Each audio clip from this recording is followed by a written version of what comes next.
Welcome all the students.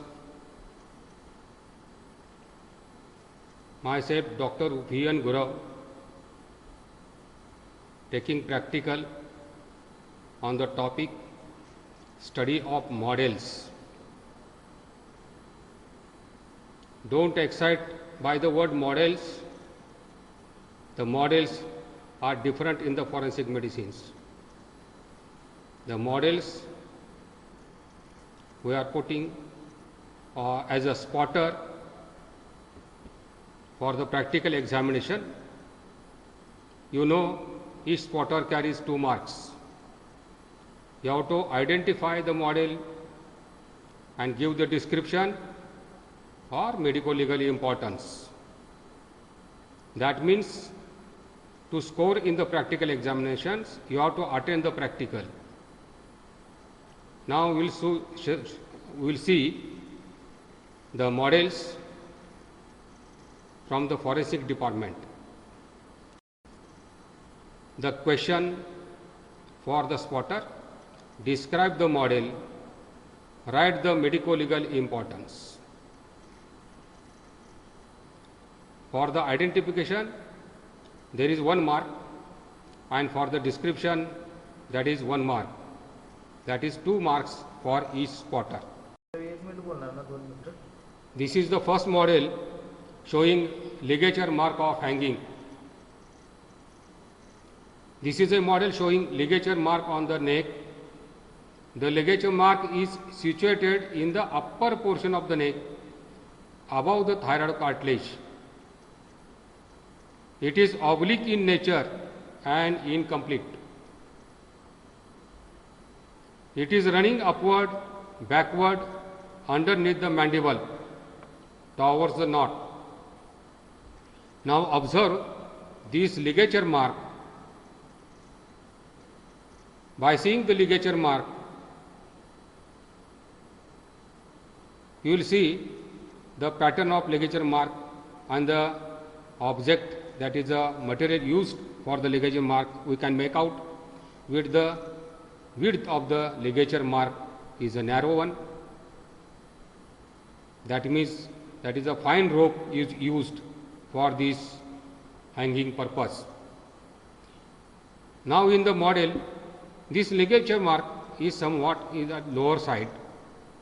That should be shown at the upper side below the chin. That is a typical ligature mark is above the thyroid cartilage, and that is there is a heavy force on the ligature mark that produces the pressure abrasion below the chin, and ligature mark is also called as a pressure abrasion,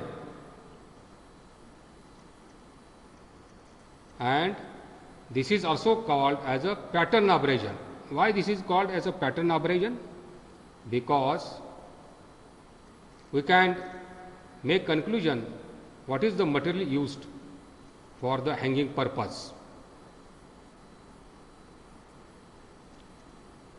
Now by seeing the ligature mark, now this ligature mark is incomplete at the knot side, that is occurred at the near the knot side.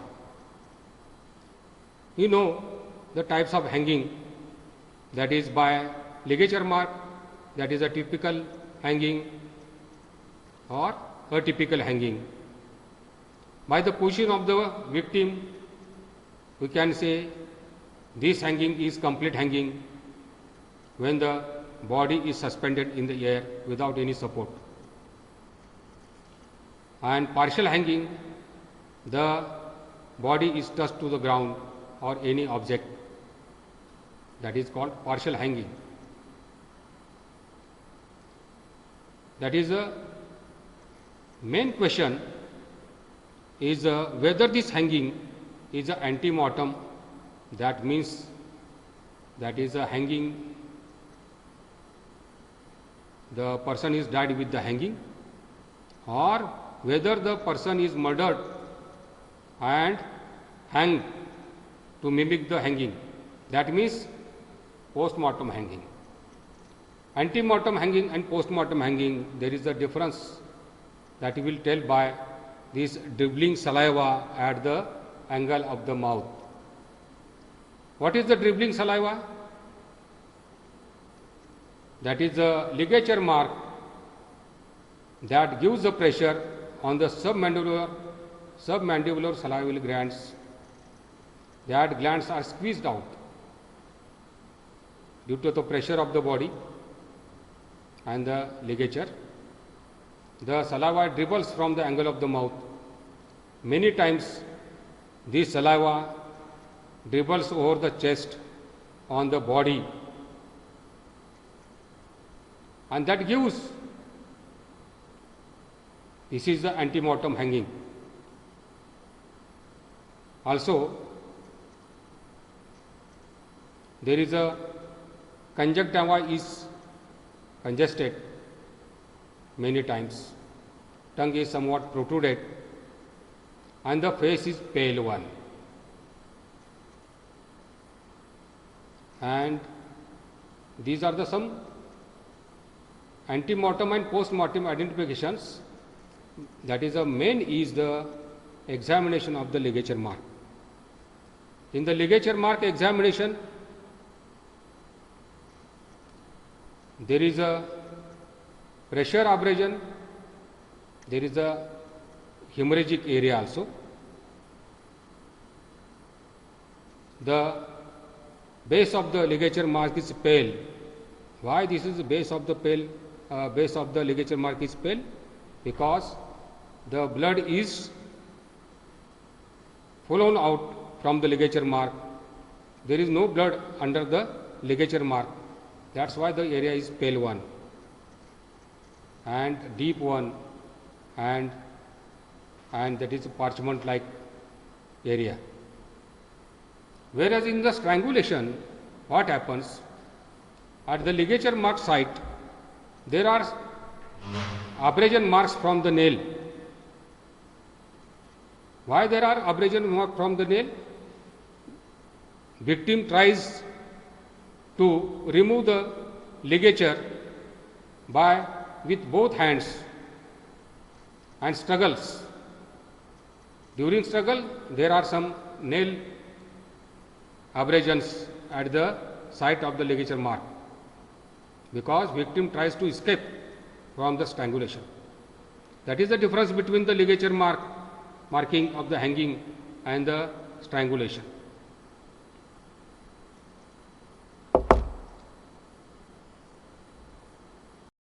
Nail abrasions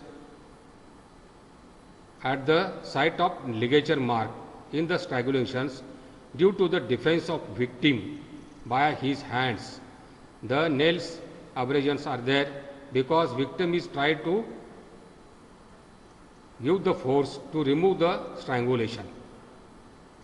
That is very important marking how to identify the strangulation and the hanging ligature mark. And what is the medico-legal importance? In the strangulation is generally homicide in nature. It should be accidental. For example, constriction of neck by dupatta when trapped in machinery or wheel of the vehicle.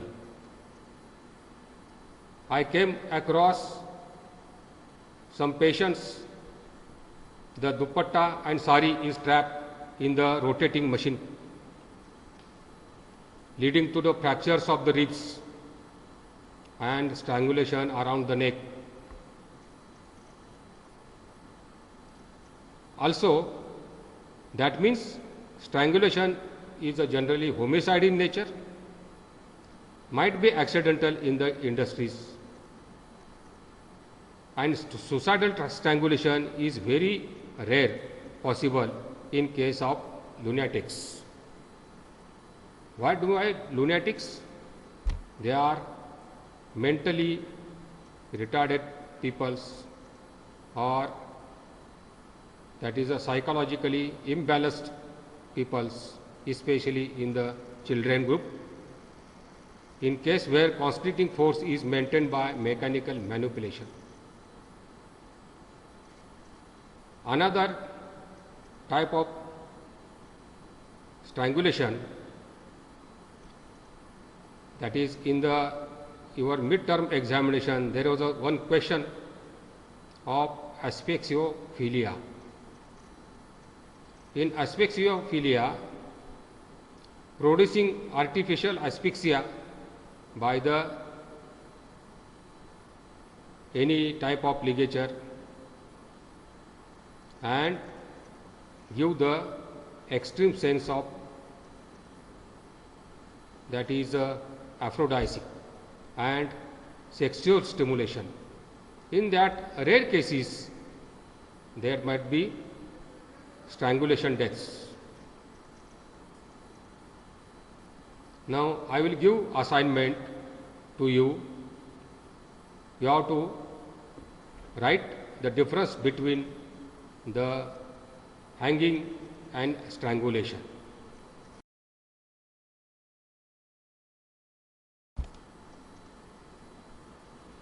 Now this is the third model, nose cut off with knife. You are seeing young lady. This is a model of young female, shows that her tip of nose was cut off by the sharp edged weapon, might be knife. The wound shows the cut portion of the nostrils and surrounding of tissue. Tip of the nose is missing. Nostrils and surrounding tissue are swiftly cut. Cut surface is smooth. Margins are regular, clean cut. Cut surface is reddish, hemorrhagic, hence the wound is a recent one. Medico-legal importance, manner of wounding is the homicidal, and that is also called grievous hurt. It is commonly carried out as a punishment for adultery for young girl or family honor in sexual offences. Many times young girl commits some mistakes in some sexual offences and the family is disturbed and there is a bad canvassing in the society, and in that case, as a family honoring, family members cuts the nose of young lady, or married woman, whenever there is a adultery or infidelity, husband cuts nose of his wife, and in that case this is a disfiguration of face and head. Whenever there is a disfiguration of head and face, and that is called as a grievous hurt. Section is 320 IPC. What is a grievous hurt? Grievous hurt, some injuries, there are group of injuries that is given by the code or law books under the section 320 IPC. There are 8 clauses. First clause is the emasculation. Second is a permanent privation of sense of sight, eyesight of either eye. Permanent privation of sense of hearing of either eye. Just like this, this is the 6th clause where there is a disfiguration of the face or head. Here there is a nose is cut off. There is a clear cut disfiguration of this face.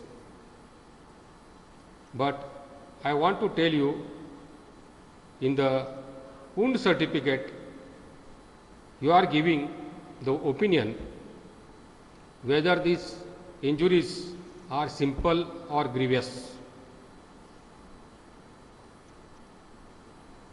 On the face, any injury on the face, that is abrasion on the face, that is a simple injury, because when abrasion heals, that leaves no scar. But suppose there is a laceration on the face, wound heals with scar, and that is a permanent disfiguration of the face, and that also leads to the grievous hurt. Remember, lacerations on the face is a grievous hurt, because after healing, that leaves the marks on the face. That means you have to know what are the injuries under the grievous hurt. I am giving the question in the assignment, that is section 320 IPC, grievous hurt. You have to write down the 8 clauses in the grievous hurt. Now, this is the 4th model, that is a cadaveric spasm. Now, cadaveric spasm, you have to identify this model as a cadaveric spasm.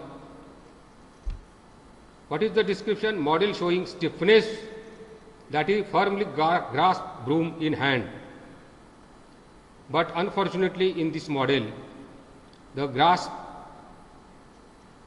that is the firm grasp, that is the fingers are away from the broom, but that should be firmly grip the broom, and there is a strong firmness of this grip. And what is the medical legal importance in the cadaveric spasm? Weapon in hand gives evidence of suicide. For example, suppose one person tries to suicide by a pistol that is pointed at the temporalis, at the temporalis region, and shoot out.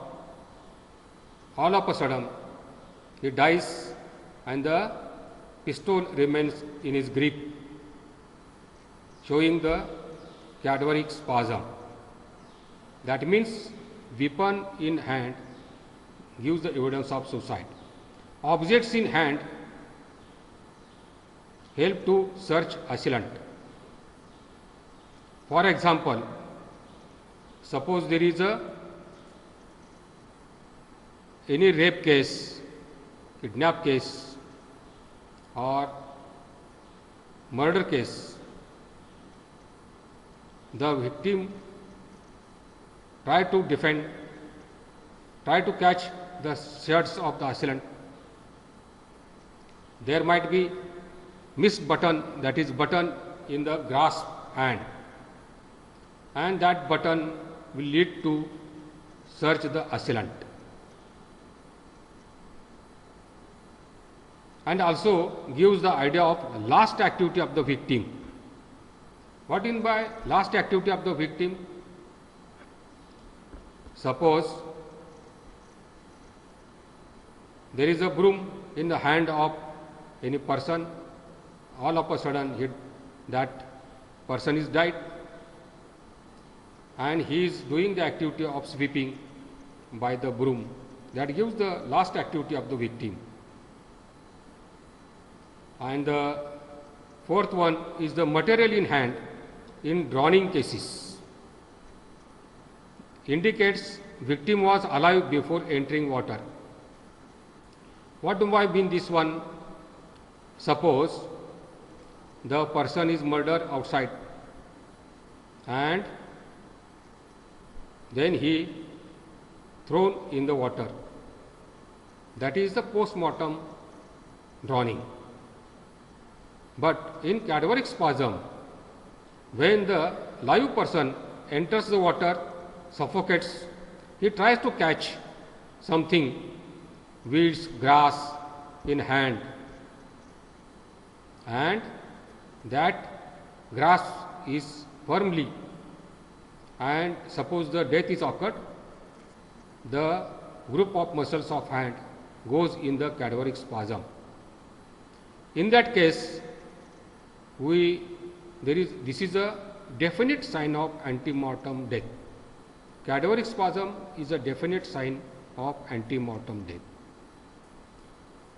That is, cadaveric spasm we cannot produce artificially. That is the medical legal importance of this cadaveric spasm. Now, what is the difference between the rigor mortis and cadaveric spasm as for the discussion? In the rigor mortis, the muscles get stiffened after 1 to 2 hours of death. In the cadaveric spasm, the spasm of a certain group of muscle, especially in hand, that occurs immediately, instantaneously after death. This is an instant spasm. And in rigor mortis, there is a mechanism of ATP depletion. Here, in the cadaveric spasm, this might be occur with the neurogenic origin by emotions, fear and excitement. These are some neurogenic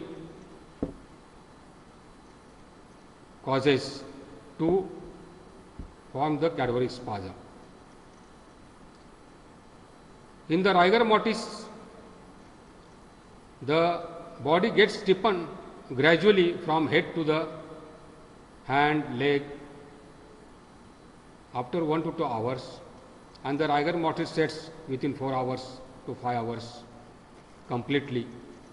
But in cadaveric spasm, that is an instantaneous spasm.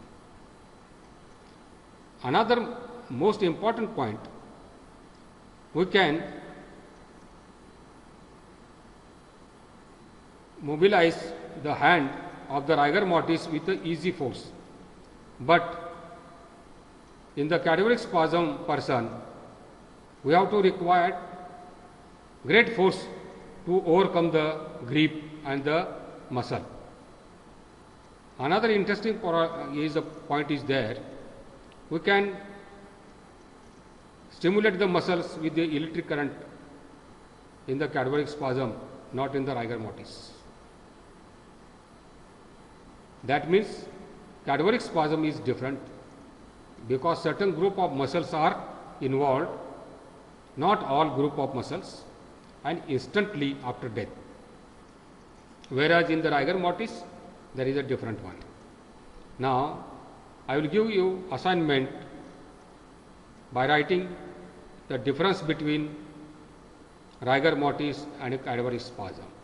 After finishing this lecture, you have to submit all the assignments in the classroom. Now, this is the model showing electrical injury and the lesion of hand, electrical injury lesion of hand. That means that is a classical lesion of entry of electric current, and that is exhibited when the hand is dry or finger is dry, not wet. Dry, that gives, whenever there is a electrical injuries are there, they are again divided in 3 types. That is electrocution. In electrocution, person dies immediately with the electric current by fire and burnout. That is the electrocution with the high voltage currents. Second one is the electric shock. In the electric shock, we can point out electric current, that is entry of electric current by a typical classical lesion, and that is also called many times as a Joule burn.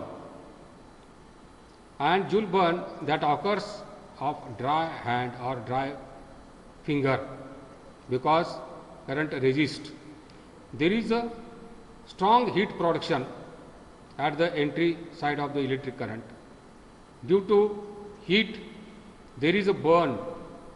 Centrally, all the tissue and tissue fluid that is burned out, forming the black area at the center, and the skin is punched out, and this is a crater formation at the central site of the electric current. That is a classical lesion is a small circumscribed crater like indurated lesion with a charred gray or black center. Remember, in this model we can't make out the black center and the pallor zone, but you have to draw in the journals as a black center and the peripheral part is with the pallor one. That is black center surrounded by a zone of pallor caused by arteriolar spasm and coagulative necrosis. This may be surrounded by a zone of hyperemia with presence of vesicles. This is a typical lesion of electric current. In the forensic medicine, that is very important. It is a specific and diagnostic of contact with electricity and is found at the point of entry of the current. If you give the opinion that this death is occurred with electric shock, then you have to preserve this point of entry of electric current in the post-mortem examination. That is a definite evidence before the court. What is the medico-legal importance? Death by electric currents are usually accidental. Rarely death may occur during convulsive therapy. That is, convulsive therapy we are doing in some psychiatric cases, that is iatrogenic. There are rare cases of homicide and suicide by the electric current. Now, I am giving this assignment from this today's practical. First question, write the difference between the hanging and strangulation. Second question is write the difference between rigor mortis and cadaveric spasm. And third question is grievous hurt, section 320 IPC. Write down the answers and submit at the demo class. And I have given the code to join the classroom. And your assignment will be your attendance. Thank you. Stay safe. Stay at home. Thank you.